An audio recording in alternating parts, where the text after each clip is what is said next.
Brett Allen Morgan for his 5 to 7 minute speech.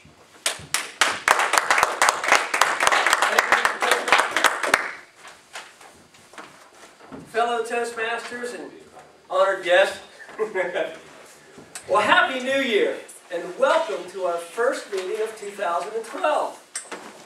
You know, when I was preparing to bring in the new year, I was doing probably what, a lot of you were doing. I was reflecting on 2011 and making some preparations for adjustment to leap into 2012. And as I was enjoying that process, I came across the Bible verse out of the contemporary English version of the Bible, out of the book of Ecclesiastes, actually, that really sums up what I'm going to be speaking about, and that is Milton's passionate kiss.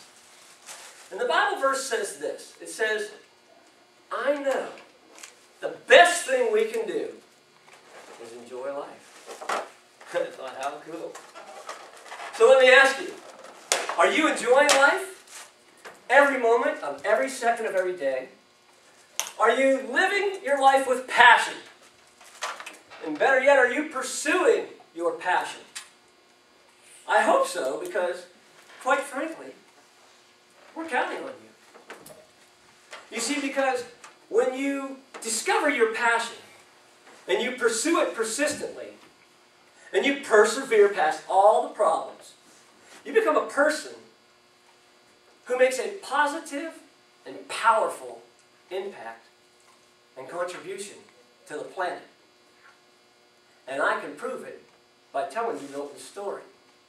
But before I do, I'd like to share a passion of mine I have with you, and that is music. You know, I love writing, creating, singing, playing, even teaching music. And so I thought, what better way to tell you Milton's story than to start it off with a little song about passion to get you in the mood. It goes like this. Passion. Some say it's out of fashion.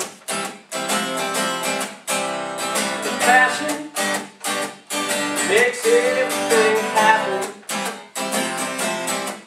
From all the things that we see, all the things that we do, all around the world, everywhere, all begin with passion.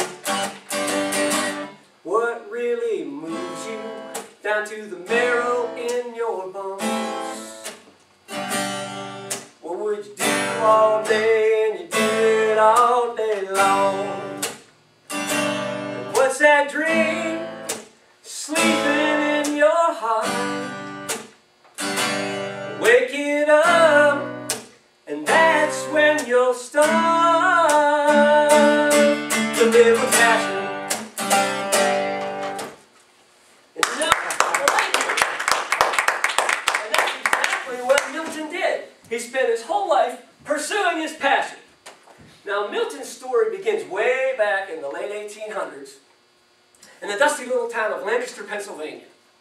And Milton's passion was, well, it was sweet and gooey, and it was crunchy and chewy, and it was chocolate bars and lollipops, and it was licorice sticks and candy drops. It was candy. Now, I know you're saying, Brett, what young boy's passion isn't candy? But see, Milton took it a little bit further. He loved making candy. And so by the age of 15, he had become an apprentice to the local candy maker. And it went so well that by the age of 19, he had opened up his own store. However, the long, grueling hours and the hard work had taken its toll on Milton's health, and by the age of 26, the business had failed, and he had to close the doors. And so I'm sure with his head hung low and his tail between his legs, he just wanted to put it all behind him, and he headed for upstate New York. And guess who he met there? Passion. And he got right back into the candy business, but this time it was a little less stressful. No, he was a candy delivery man from a local candy store. And Milton loved this gig. I mean, every morning he'd load big wooden barrels of candy onto his buckboard, and he'd climb aboard, and he'd grab the reins and slap them onto the horse's back, and they'd head off down through the rolling green countryside of upstate New York, delivering candy.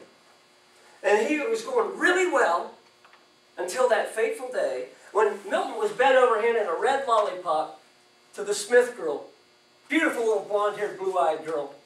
when all of a sudden a bang came from the barn, and the horse reared high up in the air, his hoofs hit the ground, and he shot like a rocket straight down through the field, and all Milton could do was go, watch that candy wagon go to the left, and to the right, and then finally it cartwheeled, and candy was strewn all through the mud.